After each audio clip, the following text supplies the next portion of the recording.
Dus ik kan zeggen nog iets meer. Het is een dorp.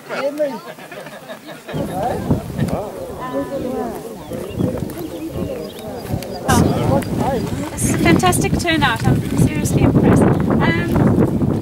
I just wanted to explain what's happened here and then also to introduce you to who the botanists are so you can ask questions and spread out a bit and follow the gurus around.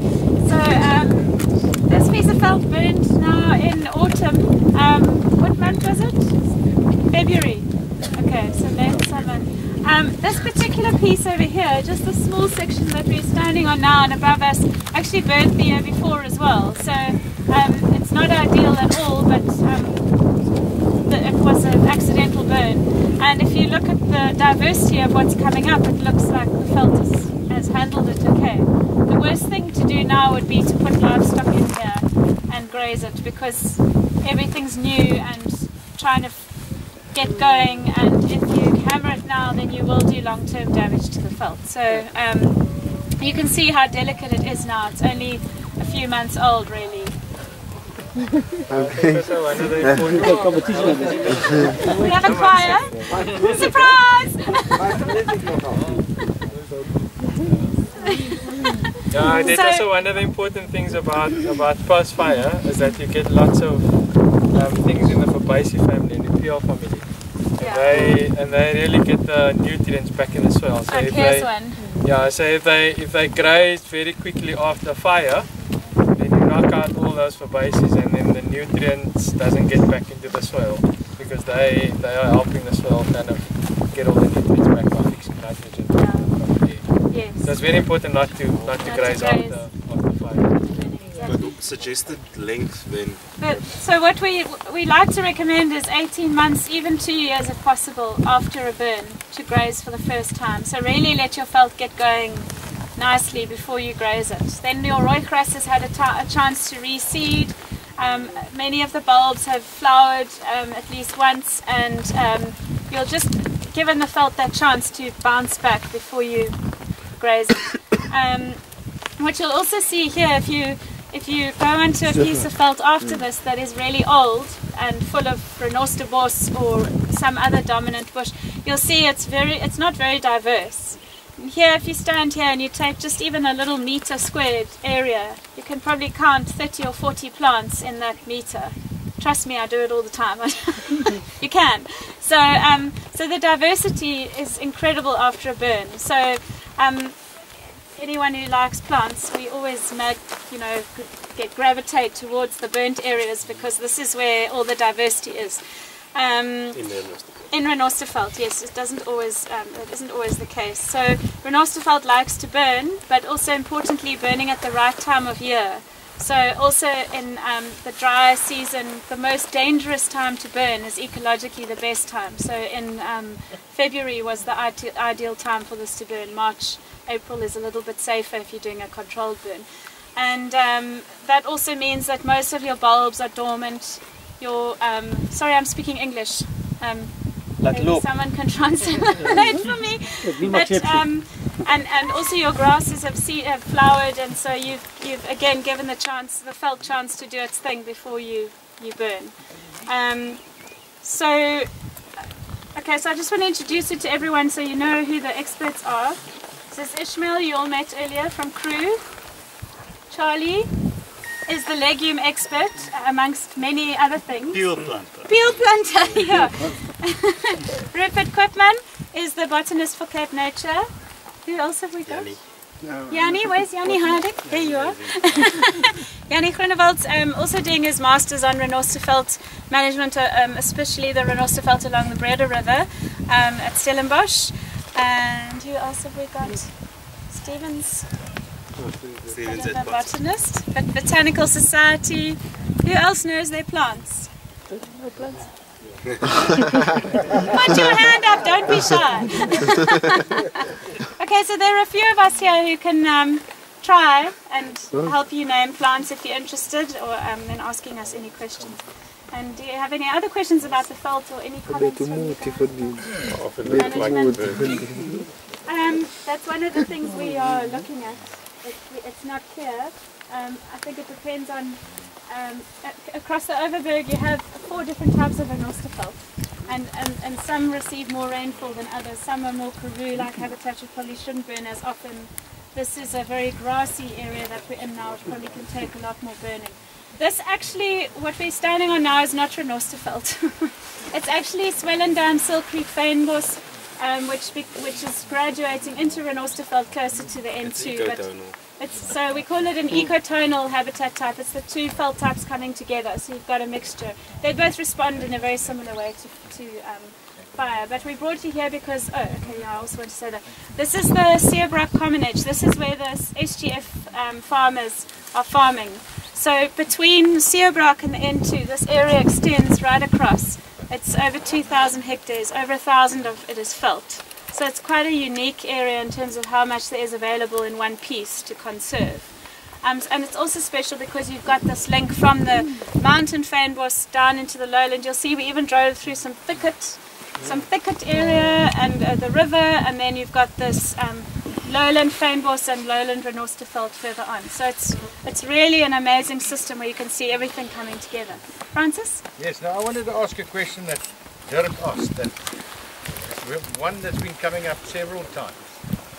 We've got no medics or clovers that have been developed from our mountain indigenous species that is coming from the mountain to the Renosterveld for our pastures in agriculture. So as far as I know, we've never done anything. Do you know, Charles, has anything been done, and do you think there's any possibility of this? There's huge potential.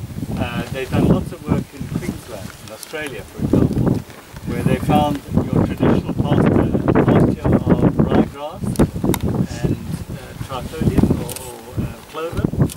If you use a mixture of indigenous legumes, you get double the yield.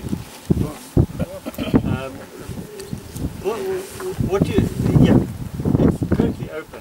We found a lot of plants that we're working on. They're called ground covers. Very good at nitrogen, inoculating the soil, bringing in nitrogen. Farmers plant lupins in Europe. We've got things to do equally and grow in, all types of soils. So it's very adaptive here. But when you look at this patch here, they're actually not just plants. You're looking at ecological systems, because linked to all these plants are insects, herbivores, grazers, all sorts of things. I'll just illustrate it with 2 things. This is a thing called Siren. Now, if you open this flower, very interesting. Part of eating the leaves, which are like it. They're saying, love me, not me. Yeah. But if you just take this off and pass that around, you'll see that's the female parts there, and then you've got 2 rows of male parts. If you look around here, you'll find other plants where the female parts at the bottom and the male plants at the top. And they're 3 different patterns. So the pollen from the bottom here will only go onto the female parts of the bottom one of another plant. The middle one onto the middle level, and the top one will only, the pollen will be taken by the insect onto the female parts are sitting at the top of another one. So you've got a complicated system where you need insects to move the pollen around. So when you just look at it, they all look the same, but if you go around and have a look, you'll find there's a variation across the population. Is that a specific insect? We know absolutely nothing what pollinates them. We know very little about our biology. Yeah. This is a pure plant called Indigofera, and if you look at this is a bee. The bee comes along and he just puts his head in there, and then he tries to get the juices, and look what happens. Those petals go down, they fall away. You can see that, see? Yeah. I can see it clearly. I'll do it again on another one. You go like this, and it explodes. There's another one. It's going to stop cooking as you come. See? Do it here. And you see it goes down and this shoots up. And it shoots up all the pollen, which is little yellow things, it's the male part, goes all over the insect. The insect then goes like this, puts it into its sacs and takes it off to your honey hive. And that's how the bees live. So when you just see these things, you walk past them all, nobody even looked at them. In other words, there is a whole biology, a whole living system involving at least another organism in order for this to survive, to set seeds. This thing also has, when it forms the pods, the fruits are like this, and when they're ripe, they explode, and they shoot them all. That's why you find them all over, they spread nicely. So those are just two things I can mention here. I could spend a day just on this patch. I just want to latch onto what Frans was saying. Jy het gevra oor ons inheemse gewasse.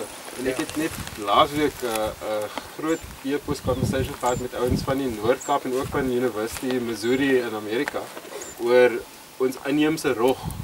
Nou, ons het een spesies rog wat in snaaks nog die roggeveld voorkom. Maar daar's nou minder as 100 plante oor. Wat gebeur het is toe mense eers daar gekom het, was daar baie van hierdie rog, maar dit is blykbaar so goeie voedingsstof dat dit uitbewys is. Nou is dit op net een plaas langs 'n rivier. Maar ek het gehoor dat landbou het al 'n paar proewe gedoen daarmee.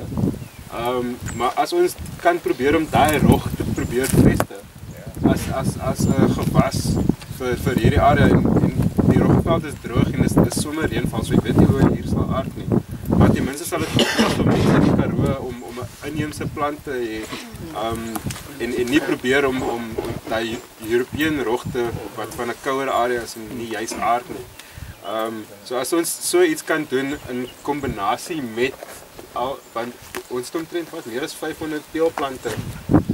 In die Kaap is 666 teelplante. And we don't use any of them to make rooibos and heuning.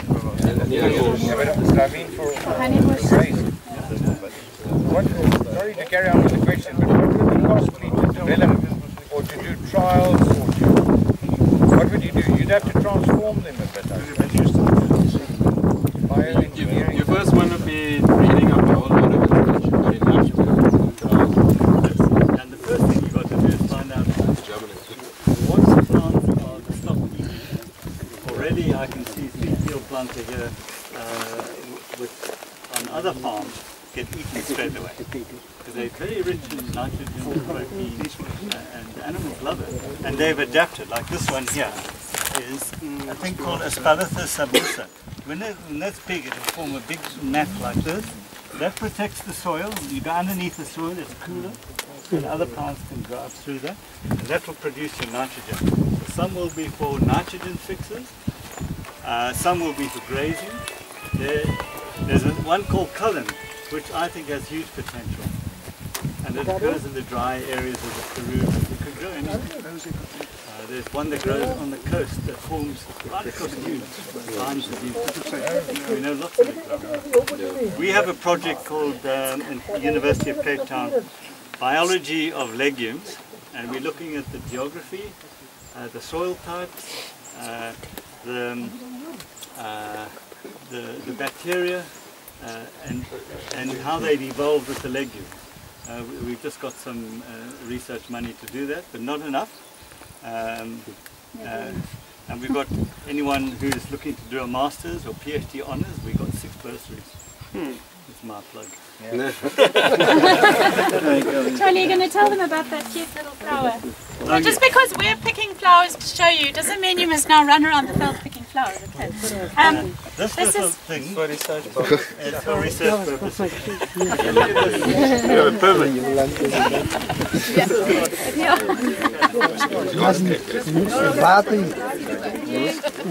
You wouldn't even notice that. Did you tell them what it's called in Afrikaans? The poprosie. Poprosie. Kom jy 'n boorgat maak? Poprosie Hermania flammula. It's just a little Dat is bijna. Looks like a little rose. Poor Percy. Ja, ik weet niet of ik geweest ben. Like a rose. And it needs a special Is het een roos? to be able to go. Can give it It's to your not, but wife. that's what the common. When the veld's overgrazed, these are one of the first ones to disappear. These Of are het toch maggots. grotere vier daar. They're Dit very, is een very grotere vier. palatable. Zie, hij is vallen I can raar. smell buchu. I walk over. Zie je boer op hij recht boer op hij is And look closely. I mean, get down on your hands and knees. There's like, where was that? tot uw water. Giet baie water. This is one of the tiniest bulbs that we have here. Dat ooit Guys bij around the water farm. gaan weten dat het It's still busy opening, but this is quite a common little This bulb. species is, I think it's Patula, which is near threatened. And also the name Babiana comes from the Dutch Bobbejaan, basically. Because the tube or the form is edible. So if you're ever desperate, you can eat the form. It actually tastes quite nice, sweet starch. Either fresh or put it under. Yeah. Leipold says you should put it under the cooler, basically. Yeah. You're an expert to ask questions, basically. And what were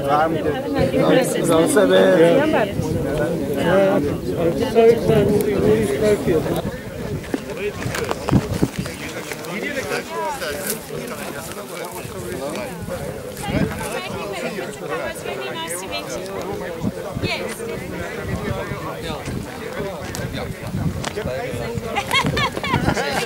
Do you get any aliens in this? Not much, I don't think. There isn't really no aliens, I think, in the room.